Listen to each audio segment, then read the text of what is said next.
Good morning. Good morning. Today we have a guest with us, Sam DeMaio. How you doing? Welcome. Good? How are you doing? Good, Rob. Real good. Cool. So Sam, he's going to join us today to get in on the discussion with 22, because we're here talking about the number 22 for the veterans. And Sam was going to tell us a little bit about himself, what he's doing with the community, all the great things in the neighborhood, and then also what we can do to try to help our veterans moving forward after today. There's a lot of stuff that needs to be done. So, Sam, tell everybody a little bit about yourself. Okay, so my name's Sam DeMaio. I own Showcase Remodels. I pretty much started out at 17, joining the Army. My junior year of high school, went to boot camp in Fort Knox, Kentucky. From there, I went to Camden County Jail. Worked there for 5 years, realized while I was there that I wanted to do much more than just working a jail babysitting. So what I ended up doing is start my construction company at 22 years old. Kind of built that up. As I was building, I switched over to the police. I was a police officer for 5 years while staying in the military. I was in the Army, National Guard. Got activated a couple times. I was away for a year, 2 years here or there. Then once I came back, had my 10th year in the police. Then I left there and started construction full time, even though I already had a full-time business running. From there, I started buying houses, fixing them up and flipping them. And then I realized I really couldn't do much with the money other than buy more houses and keep them and rent them. So now I'm up to 43 houses that we own, and just bought a motel down North Wildwood, a block off the beach, which will be ready for the summer for rentals. And then, we do construction every day. We have 38 employees.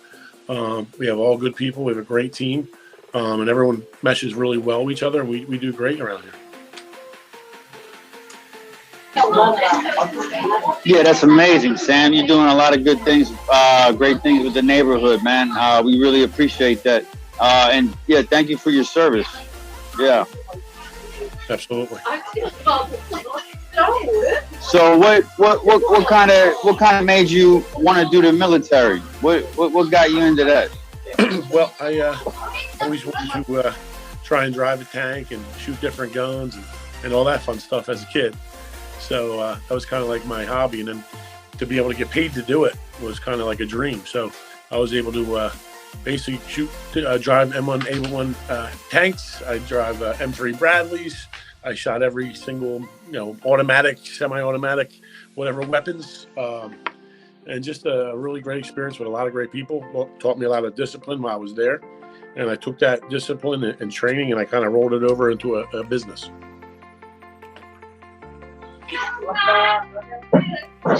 Yeah, because when you're in the military, you're trained to work, 7 days a week, 20 hours a day. And so when you have that type of training and then you go back into the civilian sector, you really lead the way when it comes to on the job duties and stuff, and having more of a passion for your job and wanting to show up on time and wanting to show up 10 minutes early, and wanting to be 10 minutes and the last person to leave, and helping other people out when they're working, even if you finish your job early, help your employees, help your coworker to get their job done. That's the type of stuff the military teaches you and stuff. So a lot of discipline that other people don't have, because I agree, when I went from the military to the civilian sector, time after time again, people just weren't doing the work that they were supposed to be doing. And so I can see how you're kind of doing your thing now, Sam, with your companies and stuff you're doing, because you've been dedicated for so long and worked so hard that you know what it's like to work hard. And so that's amazing, Sam. Yeah. So what's next for you? What's What do you got planned? So what we do is we're basically working on a lot of bigger projects, some developments, and some new construction homes, as well as buying some properties, some land, and putting modular homes on it, and be able to help families get into those homes so that they can have something nice for themselves. In addition to that, I'm part of it's called Wigs and Wishes. It's a nonprofit organization that helps women who have cancer. They can receive a wig, get set up, and it's zero cost to them. All they have to do is shoot an email over, get set up, get an appointment set, and come in, and we take care of them that way too. And then the wish part of it, that's for like children that have some kind of terminal illness.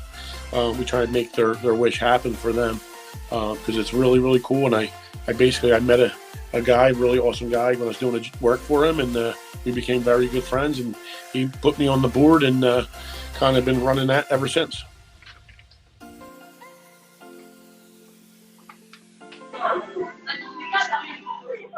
Yeah, that's amazing. So, it's all about helping out in the community and doing stuff for others, So, and that has to do with your military training, because, a lot of people, when they sign up, you sign up to help the community, to keep the community safe. And so, a lot of us, when we get out of the military, we still want to keep doing that for other people. And so, with you doing stuff with Wigs and Wishes, you're helping out people who need help, and that's really, truly amazing. Me personally, what I've been doing is working with homeless veterans, trying to get them housing and stuff like that. So, and still today, I'm still helping out, feeding homeless people everywhere I go. I'm always handing out, like for Christmas, I fed 30 kids and gave them presents. So it feels really good to be able to give back when you can. Absolutely. Yeah, it's actually, it's good that you say that, because, around Christmas time, you receive a lot of gifts and you're happy about that. But, as you get older, giving those gifts and seeing those people's faces, even if it's food or gloves or hats or whatever, I think that's more meaningful than any gift you could ever receive from anybody. So, and I really feel that, when you help other people, all of it, not even some of it, all of it comes back to you and some. And you learn a special lesson when you do something like that. Yeah, absolutely. Just putting a smile on somebody's face is worth it. Just holding the door for somebody, or, paying for the person in front of you, anything you can do to pay it forward, and help somebody out is what it's about. So, that's what we do here on this program. We try to come together as a community and see the different types of ways that we can reach out and help other people, other veterans, other citizens in the neighborhood that need help. Time after time again, people are contacting us for help. They need this and that. And so, we have guys right now, Sam, if you know anybody in the neighborhood, we got a guy who's got RVs in Texas, and they're free for any homeless veteran. So if you know a homeless veteran, in the community, we have a link for that for a free RV. And then we're working with some other people who also have different things for veterans that build like little homeless bags and stuff like that. They put bags together for the homeless, and they go out feeding the homeless and stuff. What's the homeless veteran situation looking like where you're at? So where I'm at, really, it's not too bad. But I mean, I'm right outside of Philadelphia, and Philadelphia has a right. And it's all over. People don't really see it or see it, but they just ignore it. But it's out there and it's all over. And even if it's not homeless, it's like people struggling. So there's a lot of people struggling, vets struggling mentally, or physically. or both. So, you really got to keep your eye out and look and see what's going on out there to understand, how you can help and how you can kind of spot out things like that to be able to be in a position where you can help. Really can help the community out a lot. So that's what we're here to do. Most of my deals is, homeless veterans, veterans dealing with any kind of medical issues, whether it's physical, mental health, getting them help, whether it's a drug addiction, getting them help. If there's something with alcohol, we try to get them help, and let them know that, there's programs available for them if they need to get some type of rehabilitation. Got it. Yeah. Great. So yeah. Can you hear me now? Yeah. Can you hear me? Yeah. Hold on one second. Got it. Yeah, you're way better now. So yeah, tell me. So you're a Christian, right? Yes. Yeah, absolutely. Okay. Yeah, God is good, man. And God kind of gives you gives you what you need in life, especially if you're out there helping other people who need it, and everything that we have is a gift from God, our lives, our clothes, our health, everything. So, at the end of the day, we just need to be grateful for everything we have. And then also, try to help others and see what we can do. And, the number of 22 veterans that commit suicide a day is too many. And yep. So, we're trying to get that number down to zero as much as possible. And this is really a subject that people don't like to talk about because it's a dark, like when you start bringing up suicide, people are like, what? Like, I'm not suicidal. I don't feel like that. Right. But even though you don't feel like that right now, there might come a time when you do, or somebody does. So we want people to know that are out there right now that if you need help and you feel some type of way, suicidal, that you can reach out to me, Sam, or somebody. We can link you up with somebody in the neighborhood that can get you over to the VA or into a program, or if you just need somebody to talk to. I'm gonna post our number up here. This is the VA phone number. It's open 24/7. It's just 988, or you press 1, and you can get immediate. If you're a veteran, you can get immediate assistance through the VA. So, Sam, okay. So tell us about. So what's Showcase Remodeling? So Showcase Remodeling is basically a home remodeling company and new construction homes based out of Washington Township, New Jersey, so like Turnersville. We have different divisions. So we have like an exterior division who does the new construction, siding, windows, doors. We have a interior division who just handles like kitchens, bathrooms, custom trim work, accent walls. And then we have like another division that just does waterproofing, which is like, tearing out, we have a lot of water damage houses or structural damage houses.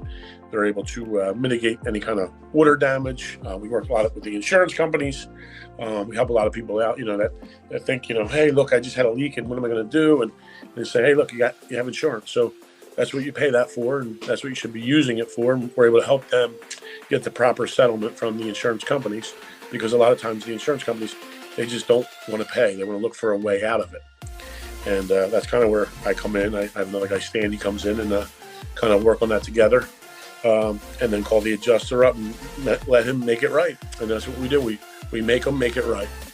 And then, kind of from that point, be able to take it from there and put it into production, get the job completed for them pretty fast. I mean, I think we're pretty much the fastest company around here be able to turn something around, especially like a kitchen or a bathroom. And then, in the community, what we do is, as a team, we try and do 1 or 2 events a year that help others, whether it be, like a food drive or a clothing drive. And then as a team also, we do like a team building, which next week we're going to do like an axe throwing. We're going to have a competition, and then that's going to break into whoever wins that goes into the next level, kind of have like a little playoffs with the guys, and then see who does well. And then, we'll come up with some kind of prize, whatever it may be, something small, and kind of do stuff like that. And it's a lot of fun. And, work doesn't have to be work. It can be fun also. And, you spend a lot of your time working every day. So you might as well make it something you like doing. And that's what we like doing. We like doing the designs. We like come up with the ideas. We like putting it into action. We kind of take what the homeowner wants color-wise, and we make it our own and make sure that they like it. And if everything's good, we run with it and get it done for them and kind of move on. And I was able to successfully do that, time and time again with a lot of customers. Now, we're not for everybody. Definitely not for everybody. Sometimes our styles or personalities will, kind of not be the right fit. And I can kind of tell that right away. And I tell them, hey, look, we're not for you. Hey, we are for you. You know what I mean? So that's kind of what I like doing. I like to work for good clients, good people that I get along with. Because if I don't like them, I just tell them just straight up, hey, look, it's not going to work for me. I already know. And that's it.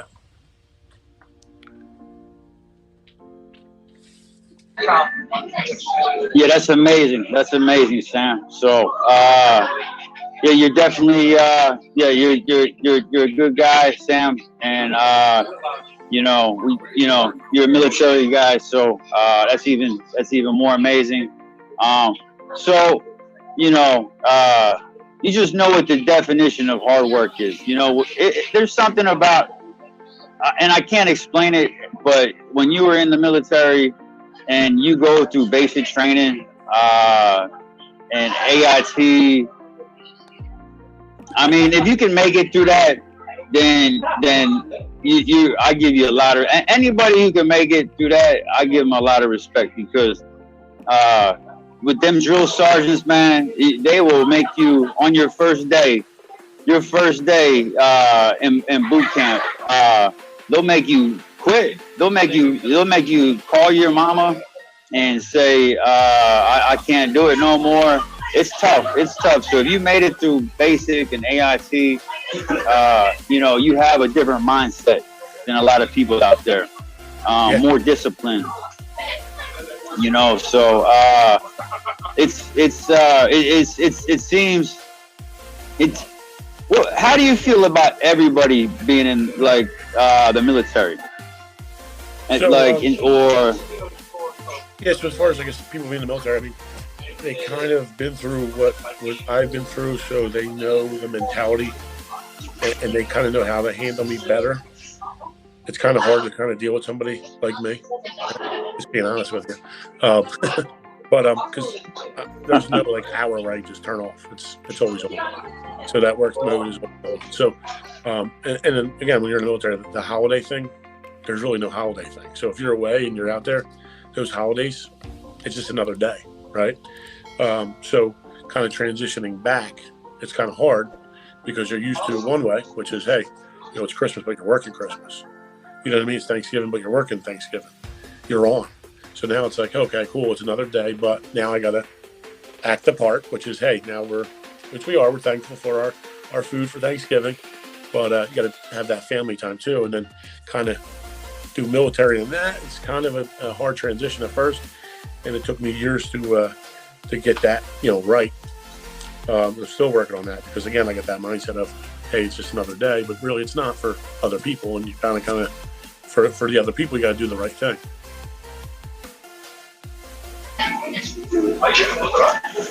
Yeah, absolutely. It's all about doing the right thing. And that's what we're here to do. We're here to have a system in place for veterans to call us up if they need help, if they're feeling some type of way and stuff.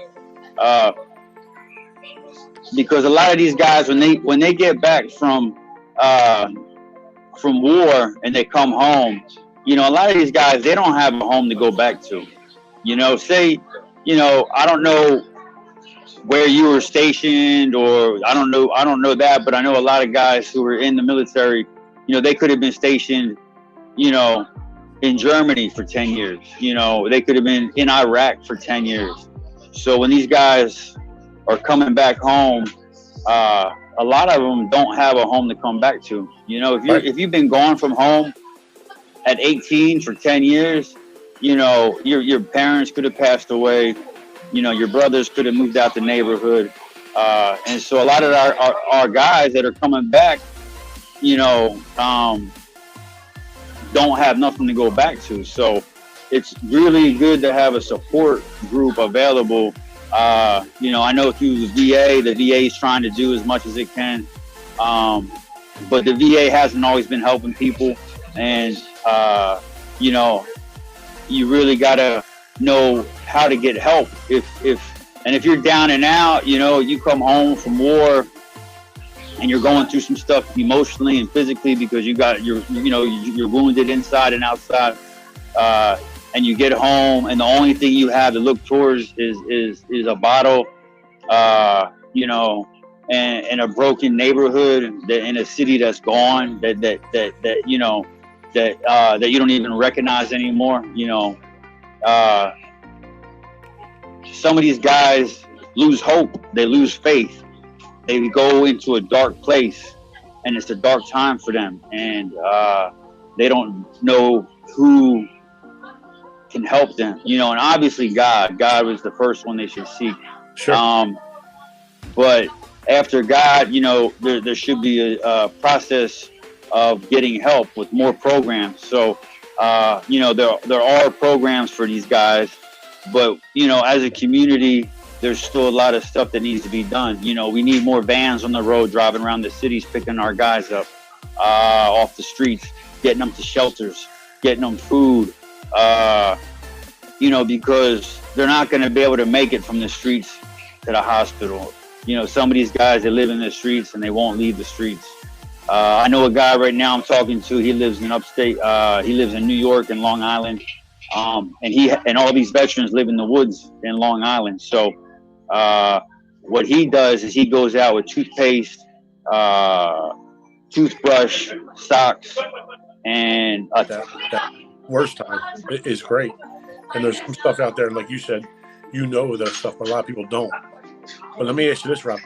Once you have that mental health, you're ready to take that next step and start functioning back in society, is there a program that actually helps you function into that and get a job? And then after that, is there something that shows, hey, you could do this, this could be your next level, whatever it may be, whether it be construction or medical field or anything like that, where, hey, the guy's now on the field.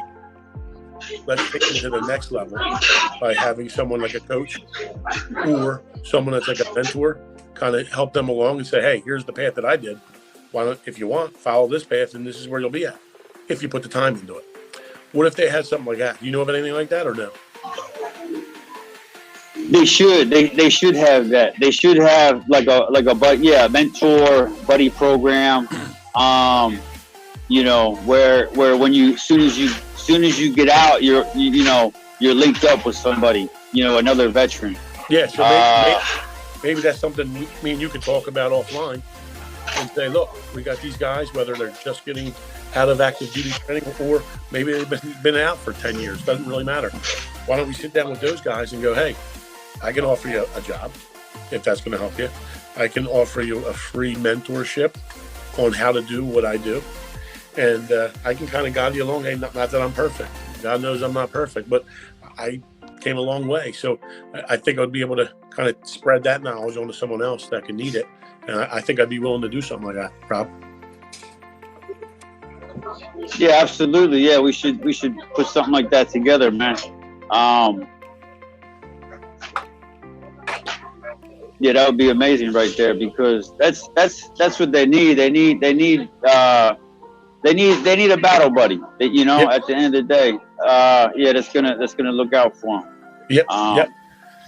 Yeah. So, Rob, just so you know, you inspired me today. You inspired me today. Thank you. What I'm going to do, we have a small world, right? Yeah. So in that small world, people always come back in your life one way or the other, right? I could be in the military when I was 17 in 1997, right? And all of a sudden, you're at Disney World and seeing a guy that was in boot camp with that lived in Georgia his whole life. And I immediately noticed him, and he notices me, and we talk, and it's kind of like we never really missed those 20-some years. You know what I'm saying? So in that, there's a couple of people around here. One guy, his name's Randy Garrison. He's on Facebook. He must have saw me on a post and said, "Hey, can I help? Can you help me? I'm trying to do flipping houses." And I said, "No problem at all." So I'm thinking if I get a couple people like that, I would love to take those guys to the next level. And they come around me. I can show them what I do. If they need work, I mean, I have work. He's not looking for work. He's looking for that mentorship. But at any level, I think we should be able to help them, not just the down and out stage. That down and out stage, yes, we definitely have to have people there. But once they're over that hump, which is a hard hump to get over, now we need something else for them to continue on and keep it going so they can be successful in life and happy in life and all that stuff. And that's what I think we could do. Yeah, absolutely, man. I agree with you. We should do something like that, and we'll link up with them and some of the guys that are just getting out. Maybe some guys who are just getting out the military, and letting them know, that there's some people around that can help them out if they're in a jam or if they need some kind of mentorship. And there's something available for them, because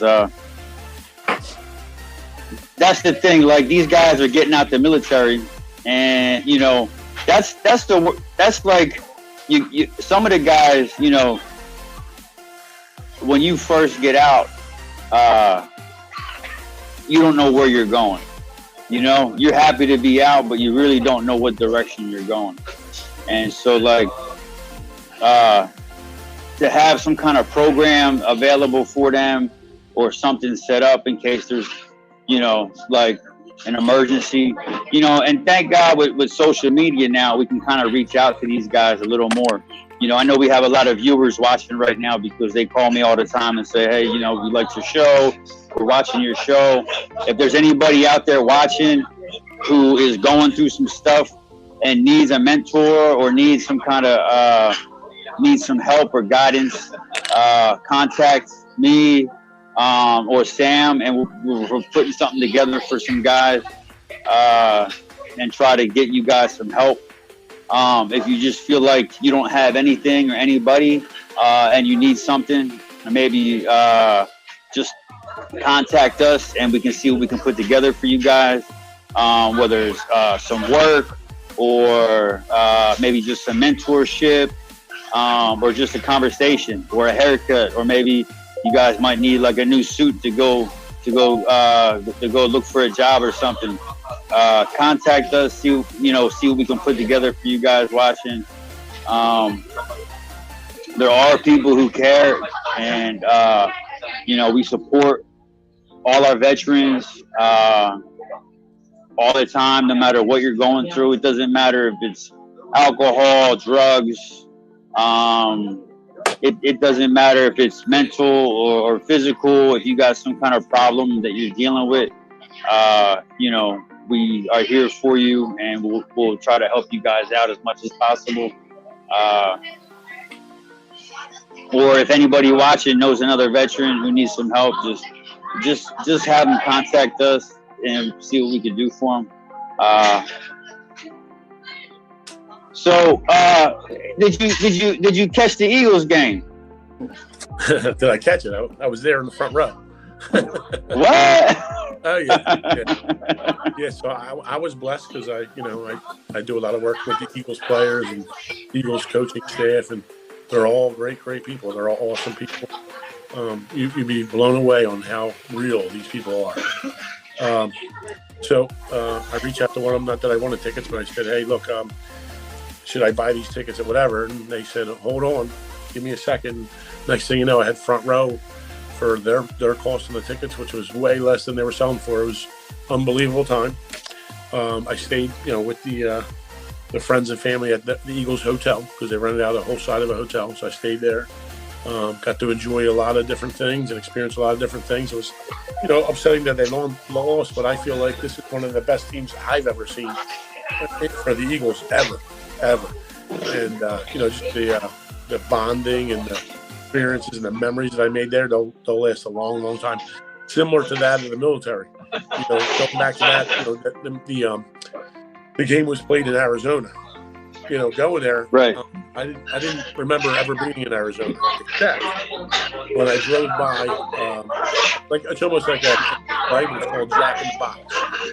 It's similar to right. that. And I remember the story. So in 2007, when I was in the military, we got basically sent to Yuma, Arizona, in the middle of the summer, 110 plus degrees, to put up a fence against the border of Mexico and the United States. So we were there, you know, every day. It was funny. I can't remember how I remember this, but it was a Dodge Durango. I was the driver every day. I drive my crew in there every day. And one guy in the back seat, I used to joke with him every day. And maybe it was wrong, but it was funny. So every day we go by Jack in the Box, and I say, "Who wants to go Jack in the Box?" And he'd say, "Me." We drive right by, and everyone would laugh. We did it every day. So listen, we were there for 2 months. So the last day, I said, "Who wants to go to Jack in the Box?" No one said nothing. I pulled in, and we ate there, and everyone loved it. Everyone was cracking up. It was just such a good time. And I remember, oh my God, I'm in Arizona. And, you know, just things like that happened there with the people they happened with. You remember 2007. So stuff like that in the military goes a long, long way. And people don't forget. And, you know, you build those memories, and you kind of take those with you wherever you go. Yeah, absolutely. Yeah, that's amazing. That's amazing, Sam. Wow. Yeah, Arizona, Jack in the Box, man. I like some Jack in the Box. Oh, yeah. It's good. It is good. Yeah. Especially when all you had is McDonald's, you know. You see a Jack in the Box, you're like, whoa, that's a good burger. Absolutely. So, yeah, that's something. So, you were up front on the front row of the Eagles game. Oh yeah, row one, right behind, right in the end zone. Row one in the end zone. Yep. Wow. So that was a close game. That's super, super close. What was going through when it was down to like 35-35? When did you think the game was? When was it like? It was just probably the best game ever that you ever seen, huh? It was great. It was a great game. I mean, you know, I really don't look negative about the officials and all that stuff. I really don't get involved with that. It is what it is. What happened. You can't change it as long as you're out there playing hard. Proud of those guys for what they did this year and even in that game. Yeah, I mean, it was really awesome to see, you know, the players and the guys around and the way they worked and, you know, kind of. They did really good. I really can't complain too much. It's just, you know, that loss was a big loss. But, you know, there's always next year and the years to come. I feel like we got a young team, and they're building upon it. And I'm excited to see what they're going to do in the upcoming years. Now, what do you think about the turf? So did you hear about the turf? Yeah, the turf situation. Okay, so I'll tell you about the turf. So, and again, I just researched it, so I'm not expecting. But I can tell you, they get the turf ready today. They overwater it so bad. It was a dry day the day before, not as hot as they thought. So it was soaked. Then they roll it in. Literally just roll it in on like a conveyor belt, and then there you go. There's your turf. Well, the players, if you look, they all slid around. So it was on both sides. Unfortunately for us, we have a very strong pressure. And that defense wasn't as effective because of, if you look back again, you'll see Hassan Reddick tripping all over, trying to get in. And, you know, it goes for both sides. The Chiefs, too, unfortunately, have a very good pressing defense, and they're not effective in something like that with the turf. And then the other news I saw, which I thought was cool, there was an old guy, and again, you know, what are you going to do? You can't really bring him. He's been every Super Bowl. He's been the turf guy for every Super Bowl. This is the last one, by the way. Wow. 57 Super Bowls. And if you look him up, his name is the Sod Father. Almost like the father, but the Sod Father. So I looked down. I think he's 94 years old, too. I saw his little shirt, said Sod Father. I'm like, oh, how cool is that? Then unfortunately they had that bad grass. But nobody's nobody's perfect, and not a perfect world. No. But things happen.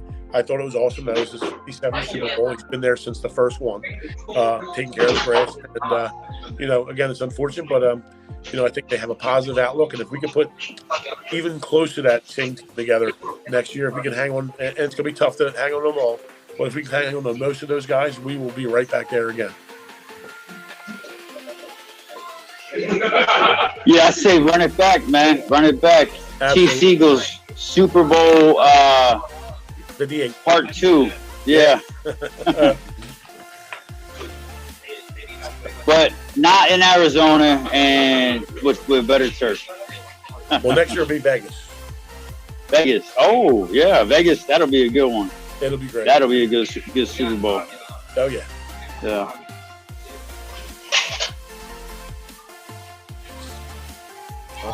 So, besides the Eagles, you think the Chiefs can run it back again, or you think somebody else? Yeah. So the Chiefs run on just a couple guys on their offense, and they do phenomenal. One of them being from Millville. I don't know if you knew that or not. No. So if you look up the fullback, his last name's Pacheco.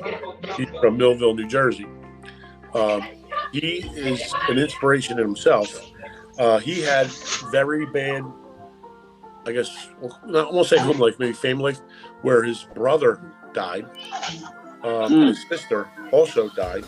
I believe one of them got stabbed to death. And he's a phenomenal athlete.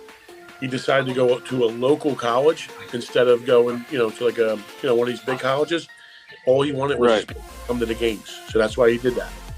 So he ended up staying local so that his parents could come see him, enjoy, kind of see where he went. And he came on to the Chiefs. He's a rookie, and he runs his butt off. I've never seen nobody run like that kid runs. And, I really can't. I was happy for them, even though, I was sad about the Eagles. I was happy for a kid like that to go through what he went through in life and still come out like that. It's impressive. Yeah, that's amazing. And he's playing for the Chiefs, and he's from right from your city. Yeah, that's something right there. Yep. Yeah, that's right there. Yeah. A lot of talented. We get a lot of talented athletes that come out of the area. Right there, and he's got to be. I mean, for him to win a Super Bowl, that's something. Absolutely. How do you like what are the Kelsey brothers? Yeah, Kelsey brothers. They're like living legends. There's something, huh? Absolutely. Absolutely. Yeah, they came from a good upbringing. You could tell the one had a little rougher path than the other one. Travis. I don't know if you know the story, but he got kicked out of school and football, suspended, because I don't know exactly what happened, but something happened to him.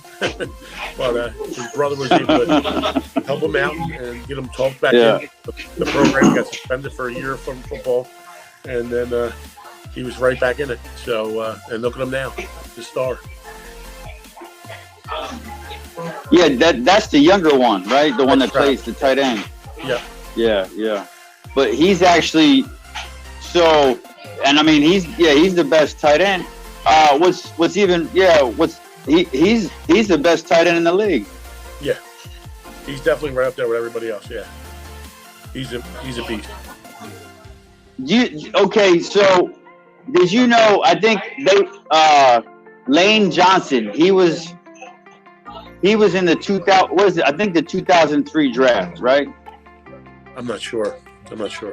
Yeah, I think the 2003 draft, but that's the year that Andy Reid left Philly and went to the Chiefs. Andy Reid passed on I want to say, was it Lane Johnson on that year? But I think that's the same year, 2003 is the same year that he picked up Kelsey. Gotcha. At pick like 63. Yeah, so Kelsey's been 10 years, so what's that? 2013, not 2003, 2013. Yeah, 2013. Yep. Yeah. Yeah. It's also funny that when Andy Reid went to the Chiefs, he ended up bringing all his crew over there and then firing Nick Sirianni. Yeah, and Nick Sirianni, was that the defense? I don't know what he was. I don't remember what he was, but I heard the story how he did it very nice. Like, he was very nice about it. Like, hey, I wish you luck in the future. You know, I'm bringing my staff in, and you're no longer needed here. Yeah, absolutely. Yeah, absolutely. And Nick turned around. Nick's a Philly guy now. He's a Philly guy now. The fans love him. He's got a great attitude. He's very what's the word? He's very memorable to watch, and he's got a lot of passion for the game and Philly and all that, which you don't see that a lot.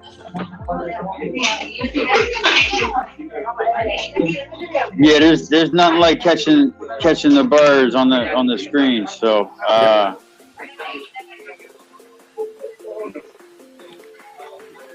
so hopefully they make a run back for it this year. Hopefully they get another chase at the title, which they should.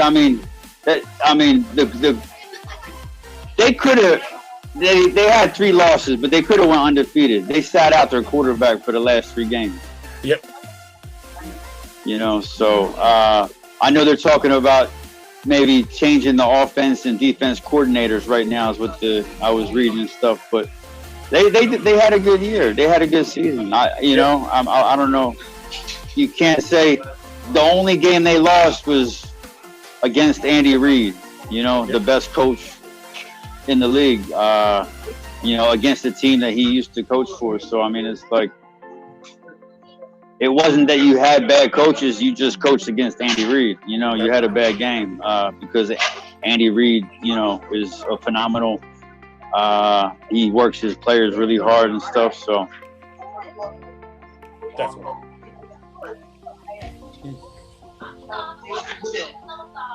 Well, yeah, man.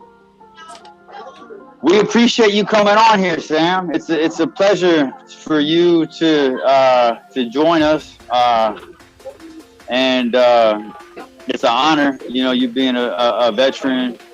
It really means something. To all the other veterans out there who are watching.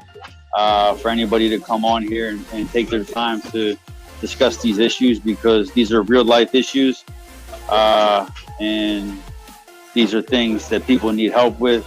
Again, anybody watching, call the number on the screen. It says dial 988 and press 1. That's for the VA phone number. And thank you, Sam. We salute you. Thank you, Rob. And all right. Yeah, and until next time, maybe you can jump on here again with us again. Thank you, sir. Yeah, for sure. You got it, Rob. All right. Thank you. Thank you. God bless.